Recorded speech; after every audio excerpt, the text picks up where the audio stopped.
नमस्ते हिंदुस्तान। मैं हूं आपका import export trainer and exporter Sagar Agrawat. आप सभी लोगों का हार्दिक स्वागत है हमारी HIIM यूट्यूब चैनल पे, जहां पे हम बात करते हैं इंपोर्ट एक्सपोर्ट के बिजनेस के बारे में।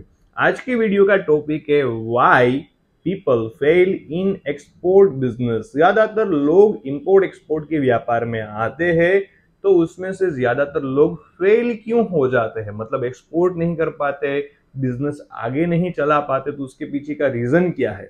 देखो, मैं खुद भी एक एक्सपोर्टर हूं, मैं भी एग्रीकल्चर आइटम एक्सपोर्ट करता हूं मोर देन 15 प्लस कंट्रीज। तो मेरे 6 साल से भी ज्यादा का एक्सपीरियंस से आपको मैं बताना चाहता हूं कि मुझे काफी लोग मिले हैं। तो क्या क्या होता है लोगों के साथ, क्यों उसकी कंपनी बंद हो जाती है, क्यों वो एक्सपोर्ट नहीं कर पाते। उसमें ज्यादातर जो लोग हैं वो विदाउट एनी नॉलेज ये बिजनेस कर रहे हैं। Why people fail in export import business, तो उसका एक रीजन है कि ज्यादातर जितने भी स्टार्टअप आज के दिन एक्सपोर्ट और इंपोर्ट के व्यापार में आ रहे हैं, वो ज्यादातर स्टार्टअप शुरुआत करने से पहले, स्टार्टअप के दौरान बड़े बड़े खर्चे कर देते हैं। जैसे बड़े ऑफिस बना लेते हैं तो इनकम तो कुछ हुई नहीं है, उससे पहले उसके एक्सपेंसेस बढ़ जाते हैं।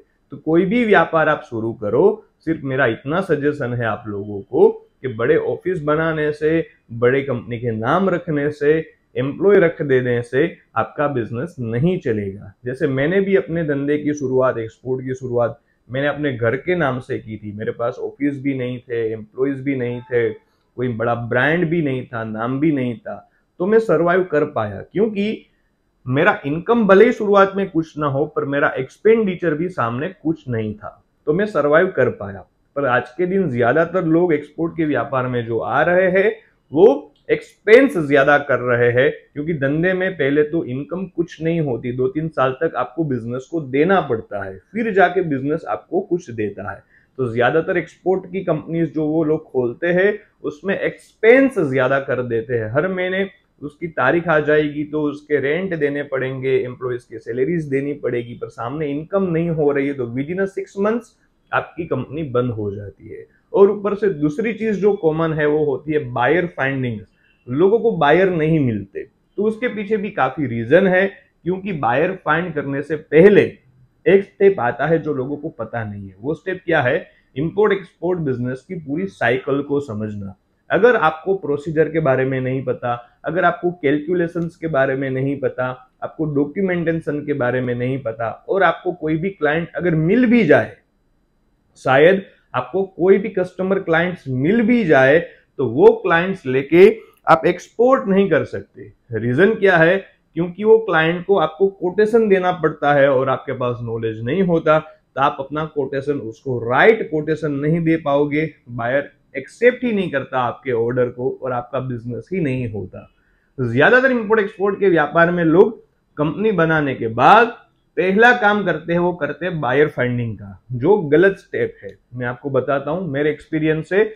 आपको अगर ये व्यापार में आना है तो ये व्यापार में लॉजिस्टिक्स सीखिए, प्लानिंग एंड मैनेजमेंट सीखिए, कैलकुलेशंस सीखिए, डॉक्यूमेंटेशन सीखिए। अगर ये सारी चीज आप सीखते हो, उसके बाद क्लाइंट फाइंडिंग, बायर फाइंडिंग को लेके मेहनत करिए। क्योंकि अगर आपको अच्छा क्लाइंट मिलेगा, आपको 5 क्वेश्चन करेगा, आपको प्रोडक्ट का नॉलेज नहीं है, डॉक्यूमेंटेशन का नॉलेज नहीं है, कितने तरह के खर्चे एक्सपोर्ट के दौरान लगेंगे, इंपोर्ट के दौरान लगेंगे, ये खबर नहीं है, इसका नॉलेज नहीं है, और आप ऐसे ही कोटेशन बना के अपने क्लाइंट को दे दोगे, तो माइट बी पॉसिबल आपका जो क्लाइंट है वो वहां पे एक्सपीरियंस्ड है, वो पिछले काफी सालों से बिजनेस कर रहा है, तो माइट बी पॉसिबल आपको ऑर्डर नहीं देगा। तो इसी एक मेन रीजन के हिसाब से भी ज्यादातर इंपोर्ट एक्सपोर्ट के व्यापार में लोग फेल हो रहे हैं।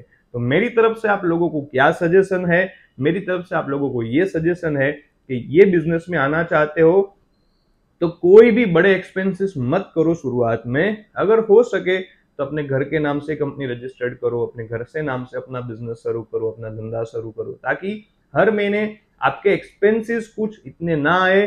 दूसरी चीज, जब भी ये बिजनेस में आना चाहते हो, ये एक्सपोर्ट और इंपोर्ट की पूरी प्रोसीजर, उसकी जो पूरी साइकिल होती है, जैसे कंपनी कैसे बनाए, क्या क्या डॉक्यूमेंट लगेंगे, कौन सी प्रोडक्ट सिलेक्ट की जाए, उसके रिलेटेड क्या क्या आगे उसमें प्लानिंग, मैनेजमेंट और लॉजिस्टिक लगेंगे, ये समझिए। उसके बाद आप बायर को कोटेशन दीजिए, तो आपका कोटेशन हो राइट होगा, रॉन्ग नहीं होगा, तो आपका ऑर्डर एक्सेप्ट होगा और ये बिजनेस में आप आगे बढ़ सकते हो। तीसरी चीज, जो भी प्रोडक्ट आप सिलेक्ट कर रहे हो वो प्रोडक्ट वही कंट्री में एक्सपोर्ट करे और मेहनत करे बायर फाइंडिंग को लेके जहां पे उसकी डिमांड हो।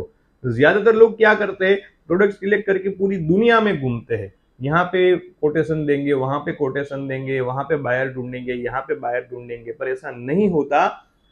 हर कोई प्रोडक्ट इंडिया से जो एक्सपोर्ट होती है उसके डेस्टिनेशन कंट्रीज होते हैं। For example fruits vegetables export करना चाहते हो तो आप एक्सपोर्ट करिए यूएई में, नेपाल में, भूटान में, श्रीलंका में, मलेशिया में, वियतनाम में, सिंगापुर में। ये सारे ऐसे कंट्रीज है जहां पे फ्रूट्स वेजिटेबल्स की डिमांड है इंडिया से। अगर इसको लेके मैं रसिया में जाऊंगा, इसको लेके मैं जर्मनी जाऊंगा, तो माइट बी पॉसिबल इतनी डिमांड नहीं मिलेगी जितनी मुझे मिलनी चाहिए। तो राइट प्रोडक्ट वहीं पे आप मेहनत करें जहां पे उसका मार्केट हो। तो ये सारी चीजें करने के लिए भी थोड़ा R&D करना पड़ता है, तो आपका एक्सपोर्ट और इंपोर्ट का कारोबार सक्सेसफुल होता है। तो ज्यादातर इंपोर्ट एक्सपोर्ट के व्यापार में लोग आते हैं, वो फेल होते हैं, स्टार्टअप विद इन 6-8 मंथ बंद हो रहे हैं, जो मैंने देखा है। उसके पीछे के रीजंस यही सारे कॉमन है। हद से ज्यादा खर्चा कर देते हैं, गलत प्रोडक्ट सिलेक्ट कर लेते हैं, जो प्रोडक्ट सिलेक्ट की है वहां पे एक्सपोर्ट करने के लिए गलत मार्केट सिलेक्ट करते हैं। तो ये सारे कॉमन ऐसे इश्यूज है जिसको आप टारगेट करके अगर ये सारी चीजों में आप मेहनत करते हो तो ऐसे ज्यादा इंफॉर्मेटिव वीडियोस देखने के लिए इंपोर्ट एक्सपोर्ट के आज के दिन हमारा चैनल सब्सक्राइब करें। मिलते हैं आने वाले वीडियो में ज्यादा इंफॉर्मेशन के साथ इंपोर्ट एक्सपोर्ट के। तब तक के लिए टेक केयर एंड जय हिंद।